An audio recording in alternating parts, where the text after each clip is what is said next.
In this video, I'm going to show you how to replace the rear brake caliper on your Kia Sorento, located behind the rear wheels. Let's get started. Using a 21mm socket, we're going to remove the lug nuts.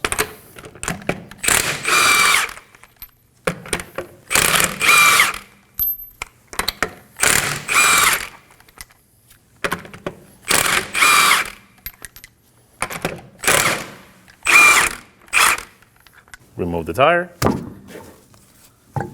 Moving to the inside of the vehicle, we're gonna go ahead and apply some pressure on the brake pedal using a pole or anything that you have available. And what this is gonna do is gonna stop the brake fluid from coming out when we disconnect the brake hoses, just like that.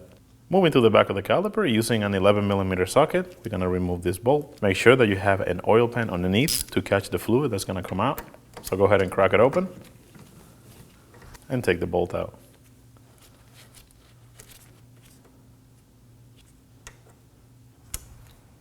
When you remove the bolt, you want to make sure that the crush washer is also removed. So go ahead and use a small screwdriver and take it out. And now we're going to go ahead and remove the banjo bolt that's on the line. Pull it out. And we're going to have another one of these crush washers. Go ahead and remove that too. Slide it off. And we are going to be replacing that with a new one. Next up, using a 14mm socket, we're going to go ahead and remove both of these bolts. Go ahead and crack them loose. And now take them off.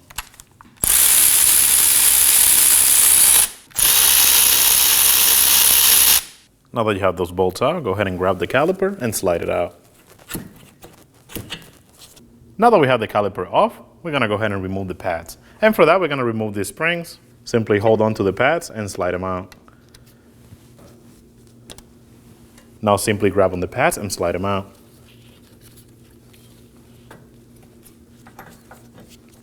Now we can remove the brake caliper bracket. Using a 14mm socket, go ahead and crack them loose. Now go ahead and take them off.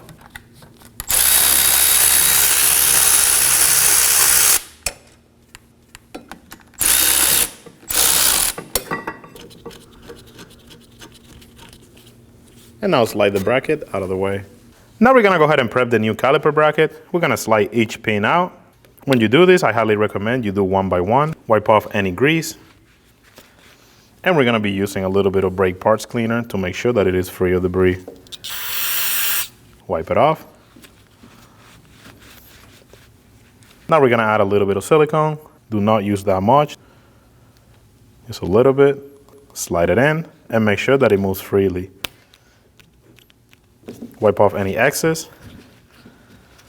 And we're gonna be doing the same on the other one. Now we can get the new caliper bracket ready for the Tims. So go ahead and grab some silicone, and we're gonna be putting it on the area where the Tims make contact with the caliper bracket. So you just want a little bit, do not put that much because you don't want this getting on the brake rotor. I'm gonna do the same on both sides. And now we're gonna slide the Tims into place.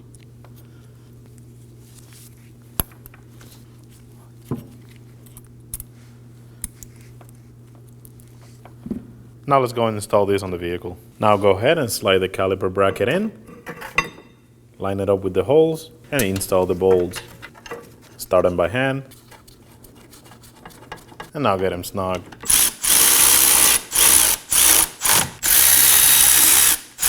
And now we're gonna torque it to 53 foot-pounds.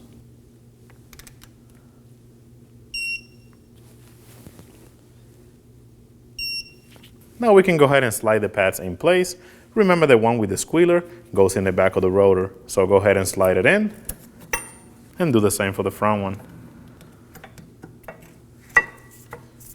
Now we can go ahead and install the springs. One goes on the top.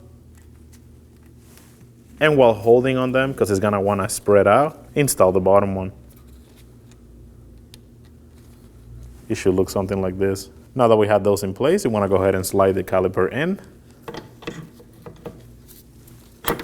Line it up with these holes and install the bolts. Go ahead and get them snug.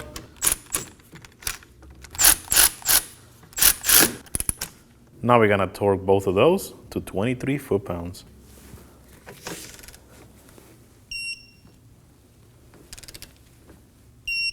Go ahead and remove this cap, simply pull on it. Now we're gonna go ahead and install the hose to the caliper. But before we do so, we wanna grab our banjo bolt, install one of the crush washers, slide the banjo bolt onto the hose, and install the other crush washer on the other side. It should look like this. Now go ahead and line up this part of the hose with the little pinhole that's located on the caliper and start the bolt by hand. It should look something like this. Go ahead and get that snug. We're gonna go ahead and torque it to 22 foot-pounds.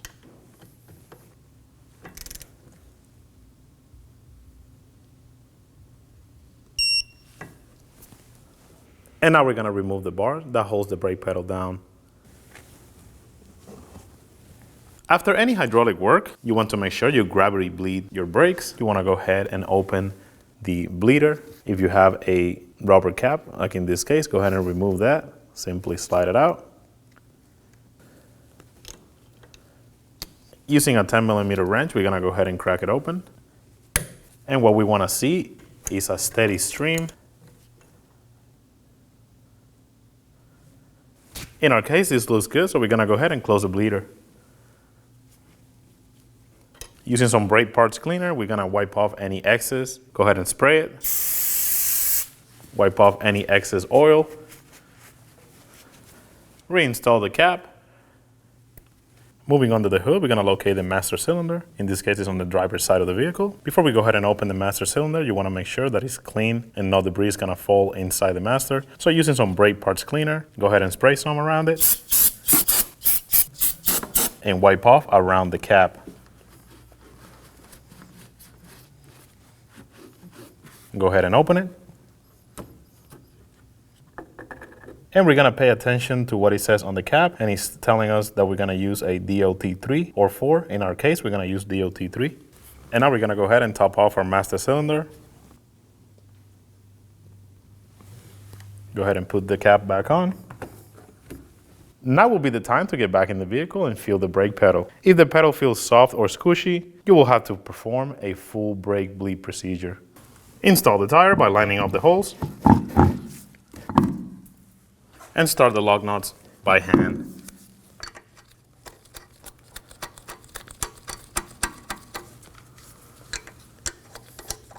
Get them snug.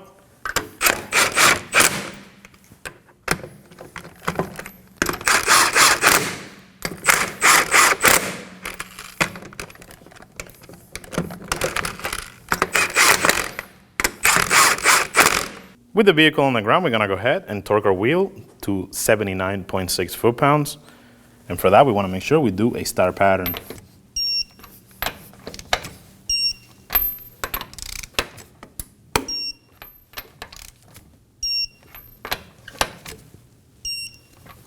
I'm gonna show you how to perform a brake bleeding procedure. Moving under the hood, we're gonna locate the master cylinder. In this case, it's on the driver's side of the vehicle. Before we go ahead and open the master cylinder, you wanna make sure that it's clean and no debris is gonna fall inside the master. So using some brake parts cleaner, go ahead and spray some around it. And wipe off around the cap. Go ahead and open it. And we're gonna pay attention to what it says on the cap, and it's telling us that we're gonna use a DOT3 or 4. In our case, we're gonna use DOT3. Next up, we're gonna go ahead and extract some fluid from the master cylinder. Before we go ahead and do that, we're gonna take out this filter, making sure that the hose is gonna go in our master cylinder is clean and free of debris. You're gonna go ahead and stick it in and extract as much fluid as you can.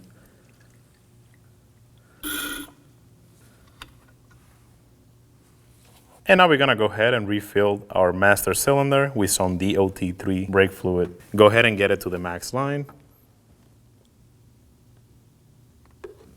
And now we're gonna go ahead and reinstall the filter. Make sure that it's free of debris.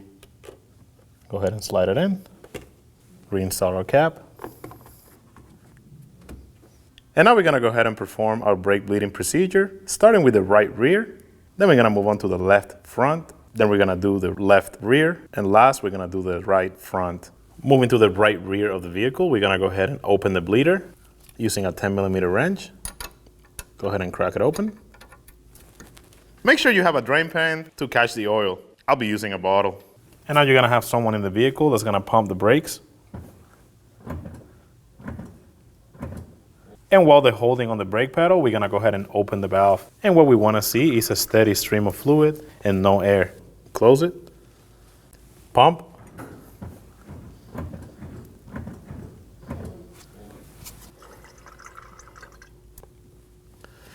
Now that this looks good, we're gonna go ahead and disconnect our hose. Make sure that our bleeder is closed. And we're gonna move on to the left front of the vehicle. Moving to the left front of the vehicle, we're gonna go ahead and perform a brake bleed procedure using a 10mm wrench. We're gonna go ahead and crack the bleeder on. Go ahead and have someone in the car pump the brakes. And while they're holding on the pedal, you're gonna go ahead and crack it open. And what we wanna see is a steady stream of fluid. Close it. Repeat this process till there's no bubbles. Pump the brakes. And crack it open. Once you're happy with that, go ahead and close the brake bleeder. And remove the hose if you use one. And now we're gonna go ahead and top off our master cylinder. Remove the cap and add some fluid.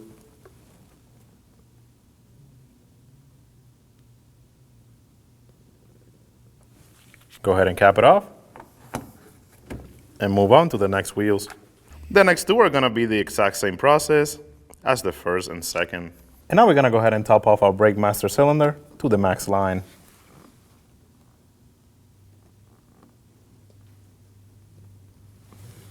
Go ahead and put the cap back on. And now get in your vehicle and pump out the brakes. If the pedal feels soft or squishy, you will want to perform the procedure all over again. Now go ahead and reinstall the wheels and torque them to 79.6 foot-pounds. When only the best will do, demand TRQ. The only company that lets you view before you do. TRQ is committed to offering the highest quality aftermarket auto parts that are engineered for peace of mind. Thanks for using and viewing with TRQ.